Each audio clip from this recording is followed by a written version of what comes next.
red card was a key moment. What did you make of it? To be honest, my thing, it was more about the red card. We're down to 14 men. What is the significance? What do we need to make from a tactical adjustment point of view? That whenever this referee goes through a disciplinary process like that, I'm thinking as coach, I'm thinking, right, if it goes this way, what's the significance? And that's where my head turned to.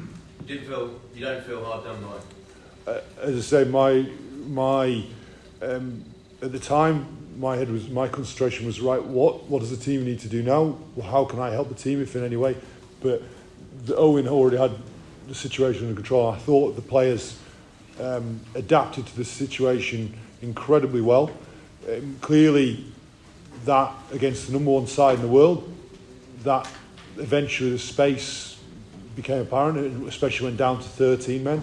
And, the fatigue took its toll eventually, but I thought the players adapted incredibly well to going to 14 men.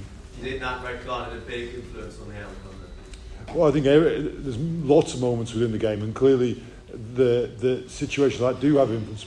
As I say, I'm looking at the team and going, how do they respond to what the situation they found themselves in? And I thought the team, led by Owen, responded magnificently well, but we are disappointed we didn't get the win. We came here to Dublin to try and win this test match, and we didn't, and with that we're disappointed. How's Freddie Stewart?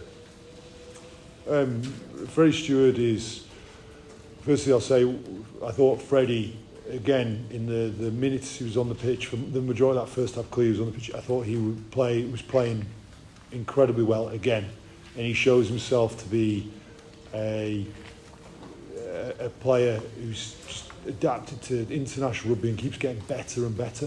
And I think for us, through the Six Nations, I think you've seen that now as you start seeing some of the players that have started learning much more about international rugby, learning about for many of our players is our first time, substantial time in the Six Nations and the intensity of the Six Nations. So I think the players have grown through it. What did you make of the red? I was surprised, if I'm honest, but it's not up to us. It's not. We don't make the rules. We don't put them in place. We don't hear what goes on in the rest mic, and the process that they go through. So that's the decision that came to. You have to accept it. Do you think it's good for the game though, these sorts of cards deciding big matches like that? I don't know. I'm not sure. That's not up to me to decide, is it? I thought the game was a brilliant contest. I thought it was a brilliant test match.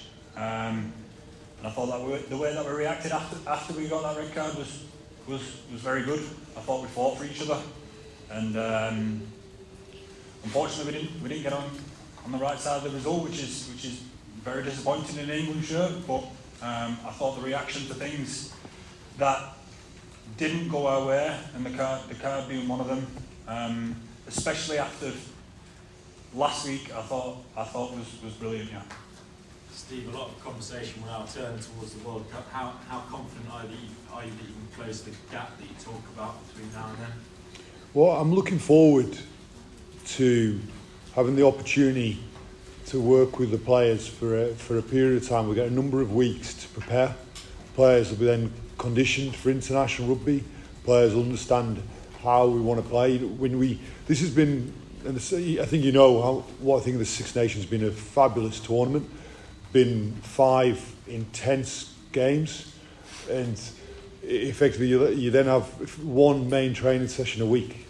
So what we need to do, I'm looking forward to having the opportunity to work with the players for a longer period of time, and I think we can make some growth. I think we've seen some growth here, but I think we'll see more in that preparation period.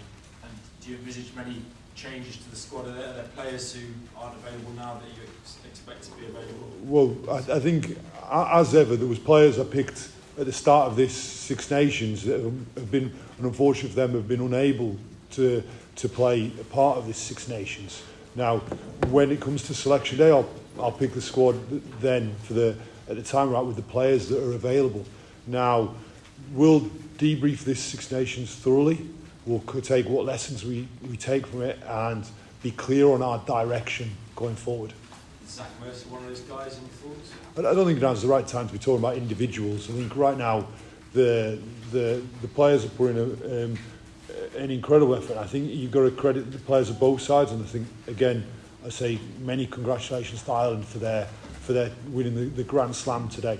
We'll recover from this. We'll debrief. I'll chat to the coaches. We've got changes in the coaching team clearly, so that I'll be chatting to the whole coaching team about selection going forward.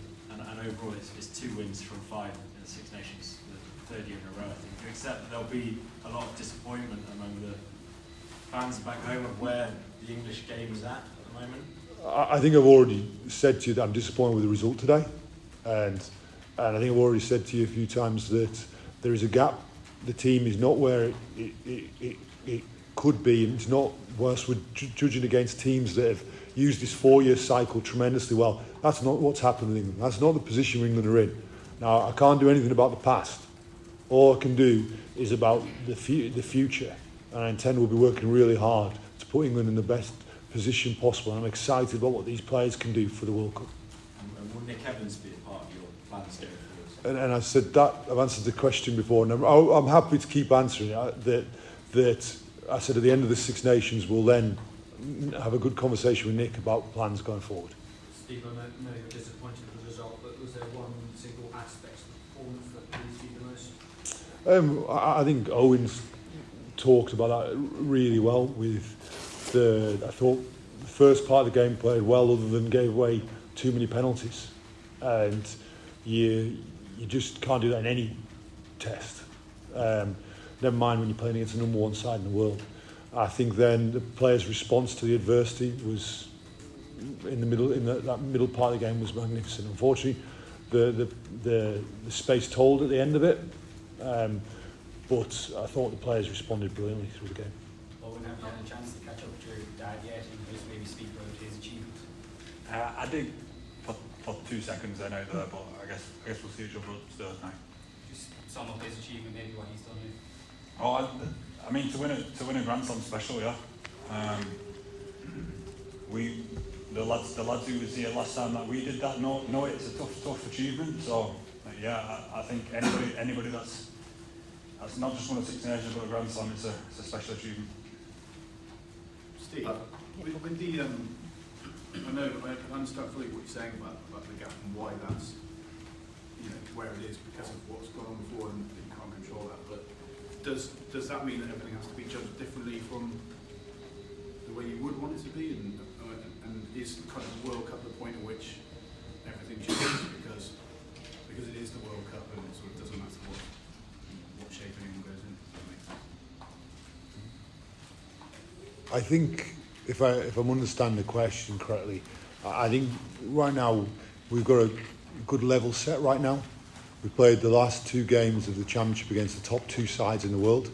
I think you've seen the growth that the players have made in a week, and you see how they have learned and developed from playing against the second best side in the world to playing against the number 1 side in the world. And I think with that level of growth, I'm excited about what the team can do, having a more extended period of time together. Thanks, Luke. We'll come to Luke next. Owen, clearly England, you competed incredibly well, particularly in the first half and led for much of the first half. Was there any discussion about what happened with the first try? Because up until then you defended incredibly well. It's from the set play, isn't it? Yeah. That one. No, I mean it happened. There was no point dwelling on it. After that, I think there would have been a fix from the people that were involved, and then we'd have gone on with it. That was the key to us sticking in this game today. Not just sticking in it, but fighting for everything. Is that we couldn't keep dwelling on what had just gone on. As Steve has said, we gave too many penalties away in the first part of the game, and we ended up in our own 22 quite a bit. But we accepted where we were and we fought for each other. And some of the defensive sets early on in that first half I thought were tremendous, and then we managed to get down the other end of the field and get some points on the board.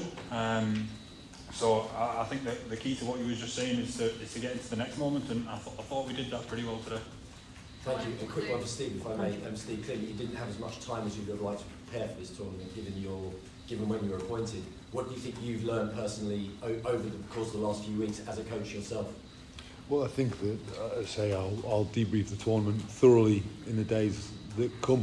I think right now, sitting after this game, I'm disappointed for the players that we couldn't get the win. I thought they worked really, really hard, applied themselves magnificently, and moved a long way forward after last weekend's game. So I'm disappointed for the players right now that we couldn't get a win for them. Thanks. It was a very intense game, a brilliant atmosphere out there. How would you describe what it's like to come up against that Irish team? No, they're obviously a fantastic team. A lot's been said in the week about them. They were obviously going for a Grand Slam and the number 1 team in the world. So they're obviously a fantastic team. It's always good to play here. It's a fantastic place to play. And as I said, I thought it was a good contest. I thought it was a good contest for large parts of that game. And as we said, the start we probably didn't do ourselves too many favours with the penalties that we gave, but we grew into that game and we reacted well to the card, and we didn't quite manage to hold on against the top side. So as we've said before, congratulations to them on the Grand Slam. Your dad is on quite a journey with them at the minute. Incredible to win a Grand Slam. Did he always show signs, I suppose, to go on and be this head coach that he's turning out to be? Did he coach you a lot underage? We just had normal conversation as a dad and a lad. It's probably, if I answer that, it's probably easier for me rather than ask the son. I have the pleasure of coaching alongside Andy and the Lions in 2017, and he's a magnificent coach.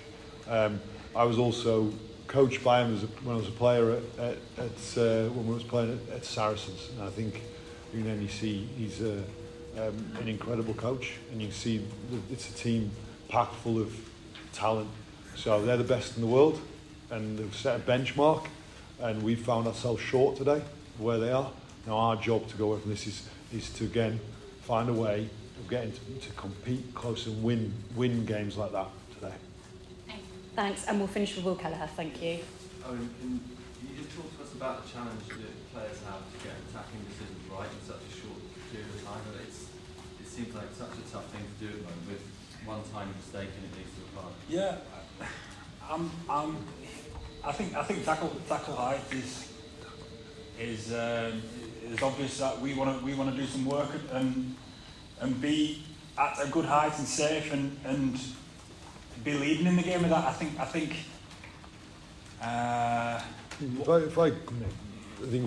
if we're talking about tackle height, we can have a conversation about tackle height. That's fine. I think what was clear there is that Freddie was not trying to make a tackle. So if we want to talk about that, we can talk about tackle height. So that's kind of what I meant, was he was trying to avoid a tackle and he still got the next one. So that's a tough thing to deal with. So and I don't, right now there'll be a disciplinary procedure that happens, and I think it's not right for Owen or myself to be talking about the particular incident.